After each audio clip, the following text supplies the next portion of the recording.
Hello, and welcome to the module on reliability and validity.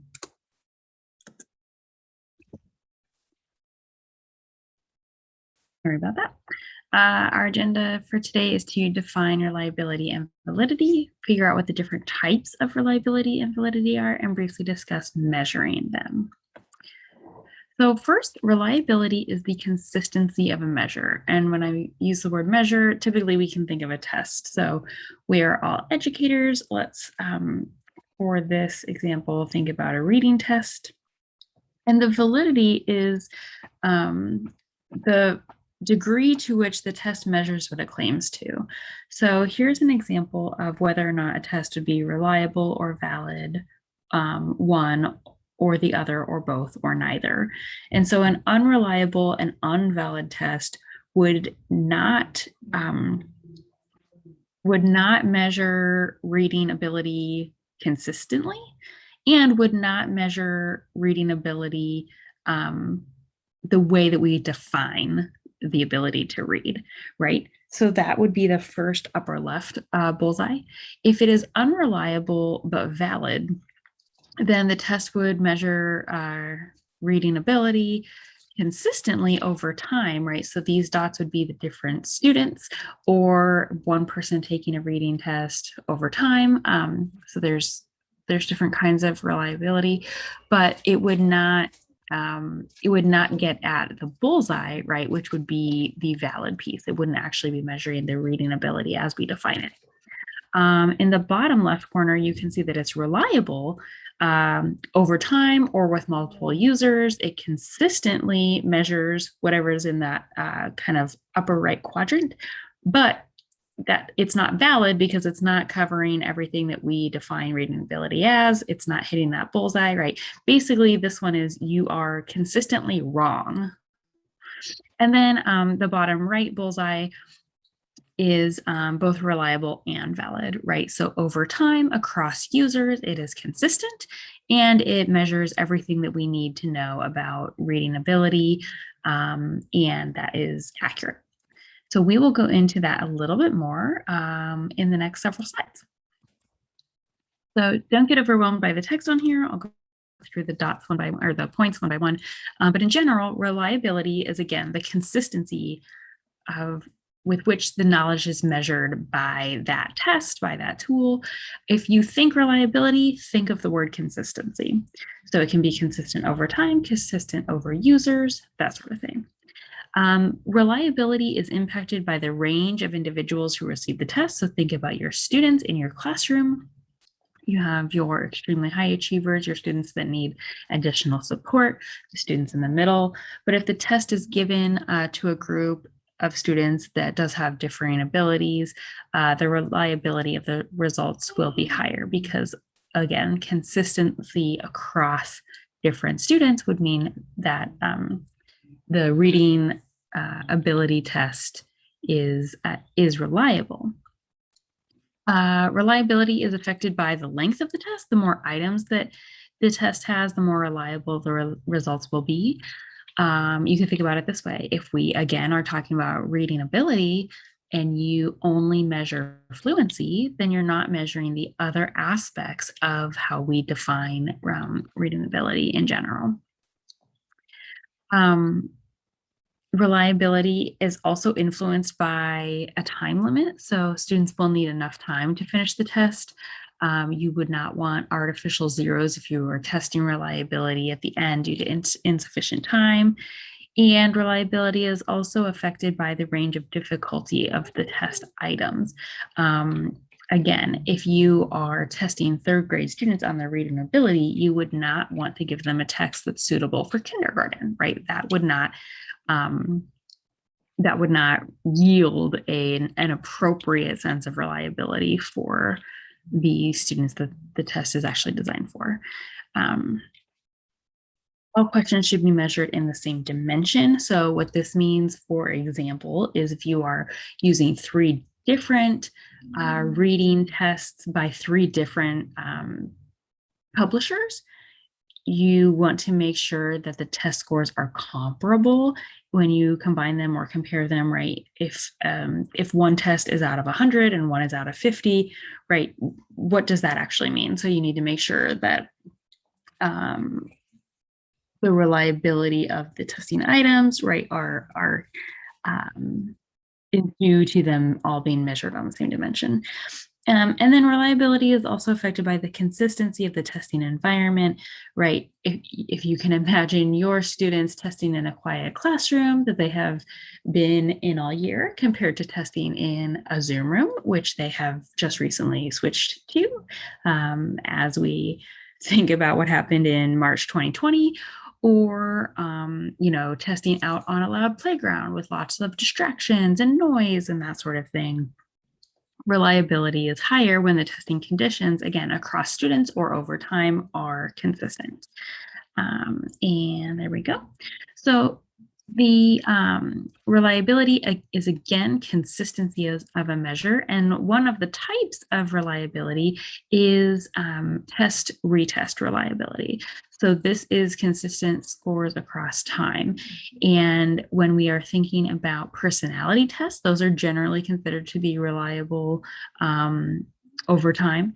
And when you conduct a test-retest correlation, you would compute Pearson's R, which you don't actually need to know how to do at this point, but a correlation of 0.8 or higher would generally be reliable. And you can see here, if you plot the scores, score at time 1, at time 2, right? Are they reliable? There's also inter-rater reliability, and this is consistent scores across raters, right? So if you think about grading, for example, do you and your colleague teaching the same grade score essays? Would you both score the same essay in the same way? So if you have quantitative data, you would conduct a Cronbach's alpha to determine that. But if you have qualitative data or categorical data, again, categorical data are generally distinguished by names. So for example, someone's race ethnicity, even though you can use that in quantitative studies, that's a categorical variable because we have, obviously different race ethnicities, right, don't have a numerical value, right? So if you are white or Black or African American, right, those are just names. They're not necessarily assigned to any number. But if that were, and as those of you are thinking about coding your qualitative interviews, right, if you decide that there needs to be a code on high readiness for using technology in the classroom, you and a potential second rater, right, should be able to read through the same interview and determine whether or not that participant has a high rate of readiness for technology in the classroom. You should both rate that as yes, this person does, or no, that person doesn't, right? So that would be that inter-rater reliability. So this is a table here to understand Cronbach's alpha, right? What a good level of the alpha is for good reliability. So again, kind of 0.8 or higher is generally acceptable. And then for Cohen's kappa, if your score is 0, then you have random agreement, which means sometimes you agree, sometimes you don't. That's not really a good thing. If your score is 1, then you would have perfect agreement. And a score below 0 means that your agreement between, rater 1 and rater 2 are you agree at a rate that is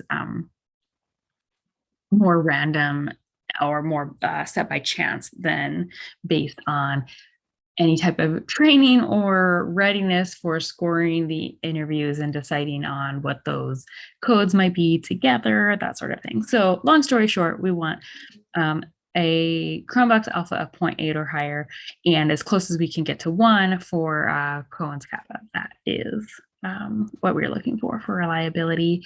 It will be up to you to discuss with your dissertation chair to what extent, if at all, they are requiring any types of inter-rater reliability if you do happen to have a second coder for your dissertation, that sort of thing. Many of you may not. Many of you may just be reading or coding your interviews by yourself, so that's also fine. So validity, again, is measuring what is intended, and there are several ways of defining this. So face validity is the appearance that the test measures what it claims to measure. So think, on face value, this reading test appears to measure reading. Now, if the reading test measures how a student scores on a math problem, but it's a word problem, right? Are we testing whether or not the student can read the word problem, or whether or not the student gets the right numerical answer on that math word problem, right? So on face value, in general, a reading test should have to do with lots of reading. And this is usually assessed informally based on intuition, values, again, how we think of reading ability, that sort of thing. Content validity, on the other hand, is the extent to which the test covers what it needs to. Again, think of breadth, right? I mentioned this already, but think of everything that a student needs to know when they think of reading, or when they learn to read.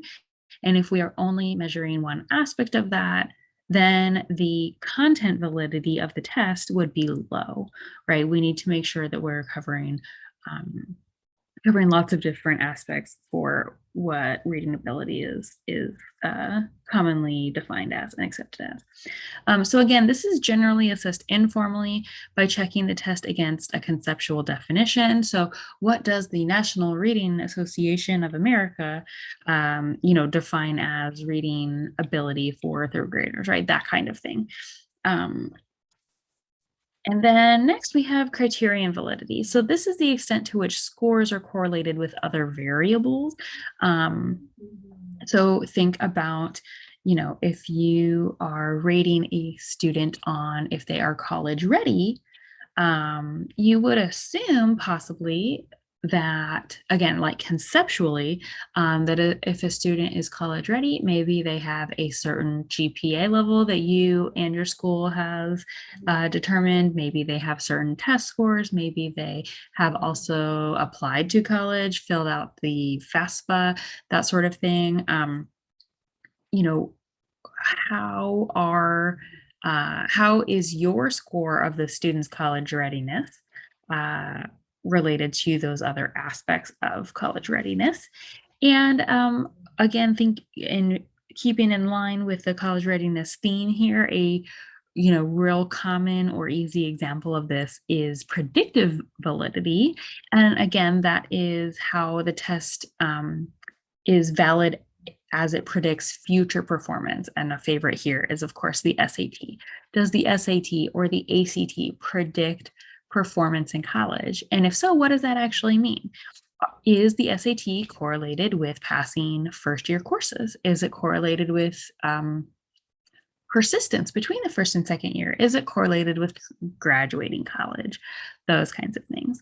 And then, of course, to determine criterion validity, and predictive validity is a kind of a subset or a subcategory of criterion validity, you would conduct a correlational study. So either a correlation, or there are regression studies that you can do, which fall under the title of correlational studies. Again, you don't need to know that at this point for this class, but just be aware of these different kinds of validity, and whether or not you are prepared to kind of defend your test and your measures. So here are a few resources that you can look at on your own. I wanted to include a couple of examples of validity studies, just so you can see how they're written up, and what they measure and how they look in more of a professional published text. But that's it. I will see you in class on Monday. All right. Have a good one.